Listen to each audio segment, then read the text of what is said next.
আসসালামু আলাইকুম। সবাইকে শুভ সকাল।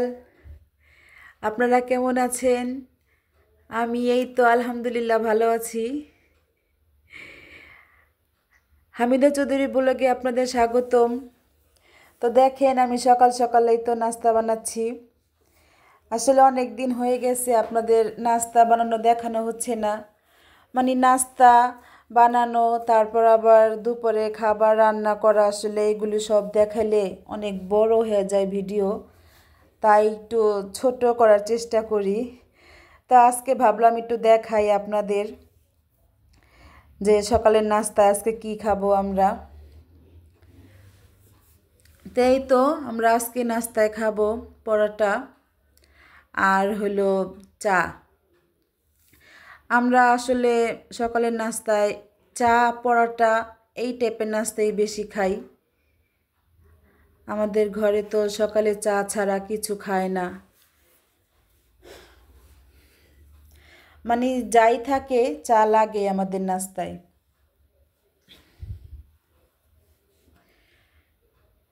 তো এই তো আমাদের এখন দেখেন নাস্তা খাবো।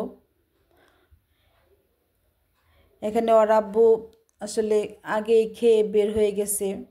এখন আমি ছেলেদের নিয়ে খাচ্ছি। আর আমার ভাতিজি এখনও ঘুম, ওকে ডাকি নাই, আমি কই একটু ঘুমাওক, ওই পরে উঠা খাইবনি। আমরা তিনজনে এখন নাস্তাটা খাচ্ছি।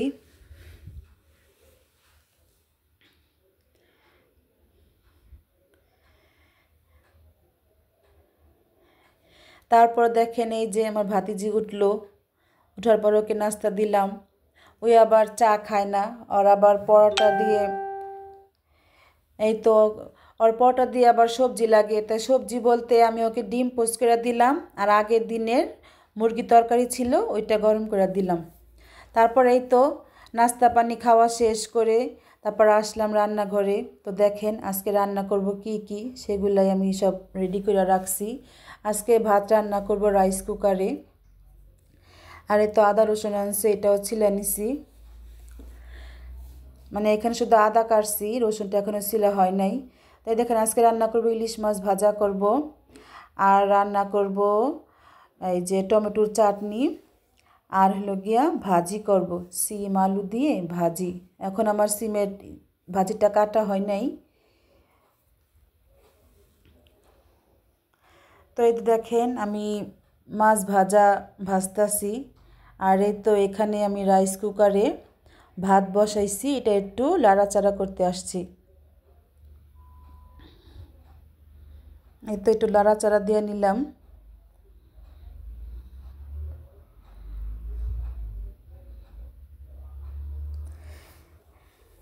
এই তো আমার মাছ ভাজা শেষ। তারপর আমি এই যে এই চুলাতে এখন টমেটোর চাটনিটা করব। টমেটোর চাটনি আমাদের অনেক ফেভারিট একটা খাবার। আপনারা কারা কারা পছন্দ করেন টমেটোর চাটনি আমাকে কমেন্ট করে জানাবেন।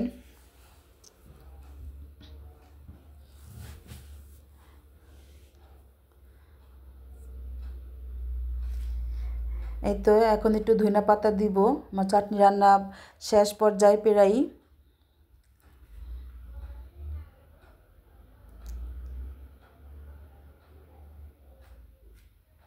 এই তো আমার মাছ ভাজা শেষ।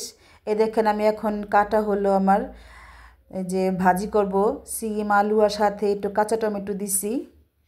তাই যে এটা এখন ভাজি বসাবো। ভাজিটা আসলে একটু কাটতে আমার দেরি হয়েছে, আজকে সব একসাথে পারি নাই। আবার আদা তো ছিল তাই একটু দেরি হয়েছে, আদা ছিলছি কাটছি, এটার জন্য দেরি হয়েছে। তো এই যে আমাদের রান্না বাড়া তো দেখাই আপনাদের প্রতিদিন। তা আমার কোন রান্না ভালো লাগে আপনাদের কাছে আমাকে জানাবেন।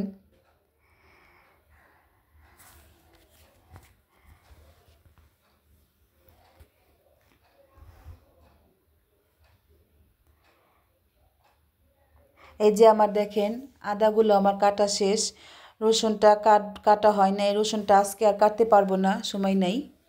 এখন শুধু আদাটাই কাটলাম। ভাজি আমার রান্না করা শেষ।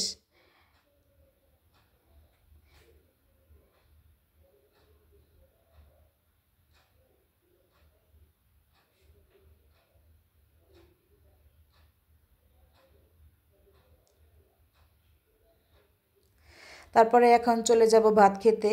এই তো ভাত খেতে আসলাম। এই তো মাছ ভাজা, চাটনি, আলু সিম কাঁচা টমেটো দিয়ে ভাজি, ডাল আর এই যে কালকে একটু মাংস তরকারি ছিল। তো এই দিয়ে দুপুরে খাবার আমরা খাবো।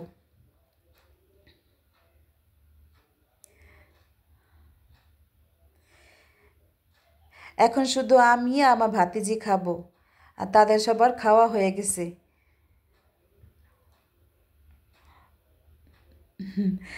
তারা আসলে খায়া ফেলাইছে আমাদের রেখে, তারা খুবই ব্যস্ত মানুষ।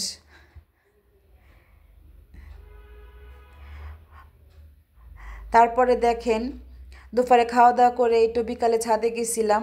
তারপরে সন্ধ্যাবেলা নাস্তা পানি খেয়ে এখন ভাতিজিকে জিজ্ঞাসা করলাম তুমি কি খাইবা, কি পিঠা। তো ভাতিজি আমাকে কি বলে জানেন, বলে ফুপু আমি পিঠা খাবো না, আমি তোমার হাতের কেক খাবো। এটা হয় বলেন তো আপনারা? শীতের দিনে যদি পিঠা না খায়, খাইবো আমার হাতে কেক, বলেন তো?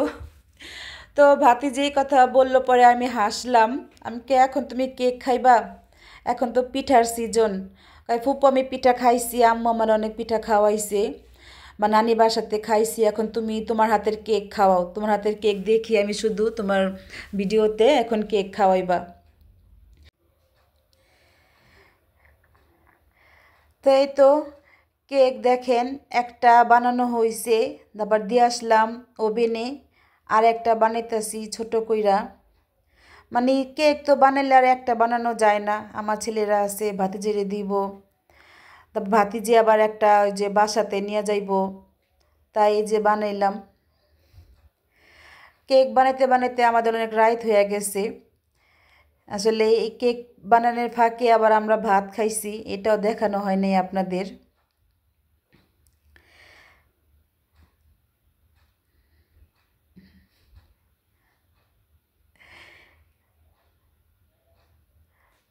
তো এই যে আজকের ভিডিওটা এই পর্যন্তই।